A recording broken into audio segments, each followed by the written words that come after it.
kuheshimisha wapendwa na kuinua walio wake. Anatosha katika maisha ya tabu na kuingiza katika maisha ya utukufu. Maisha yangu yalikuwa mikononi mwa shetani, lakini Yesu kanitoa, akanipeleka kwake.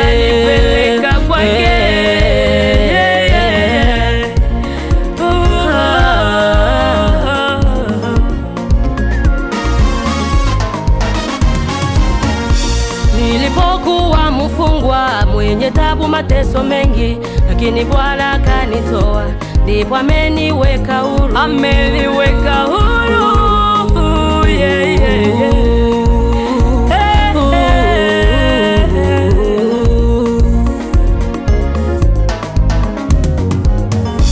Nilipokuwa mfungwa mwenye tabu, mateso mengi, lakini Yesu kanitoa, ndipo ameniweka huru. Ameniweka huru.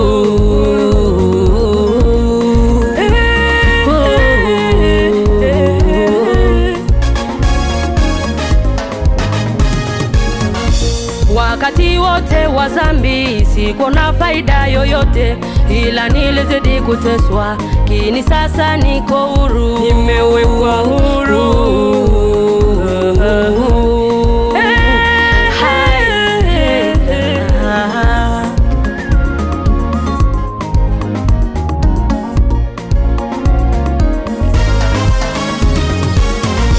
Wakati wote wa dhambi siko na faida yoyote, ila nilizidi kuteswa, kini sasa niko huru. Nimewekwa huru. Debora,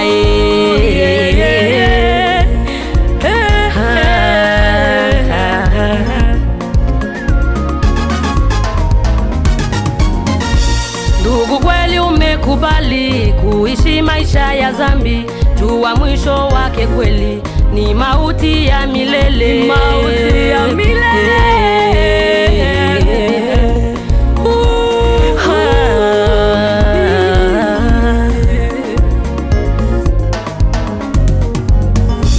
Umeiona kuwa tamu kama asali, lakini mwisho ni uchungu kama fira. Dada, angalisho.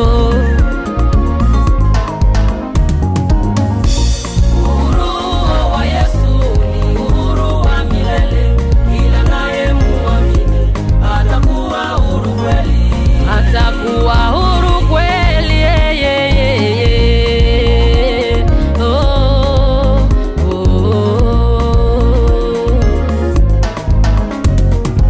Baba yangu, kubali ili upate kuwa huru kweli,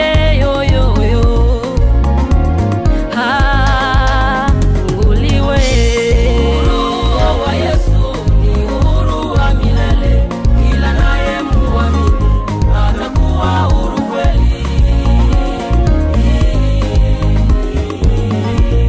Ole kwako ndugu yangu, unayeka hili neno leo, utakwisha, utakosa neno ambalo unafundishwa.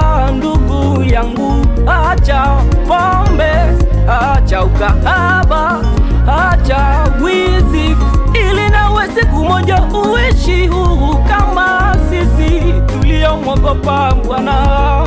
Maisha ya dhambi siyo ya kutegemea kuliko kumwamini Mungu. Ndio maana tunakwambia acha, acha, acha dhambi we.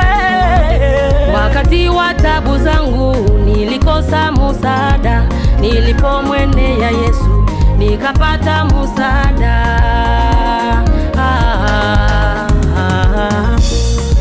Katika furaha zangu ninafurahia sana wote ambao wamemwamini Yesu kuwa Bwana na Mwokozi, na kupitia hiyo nina furaha sana ya kuwasalimu familia fulani ambazo zinajiunga katika umoja, kama vile familia Soifa, familia Rutuba, familia Muhasa, familia Kitambala, pamoja na familia Senegale, pamoja na wote watenda mema ambao wanazidi kutenda mema, kama vile Engineer Papi, Erikson Rutuba, Ale Mandala, pamoja na Fidel Katunga. Mungu azidi kuwabariki.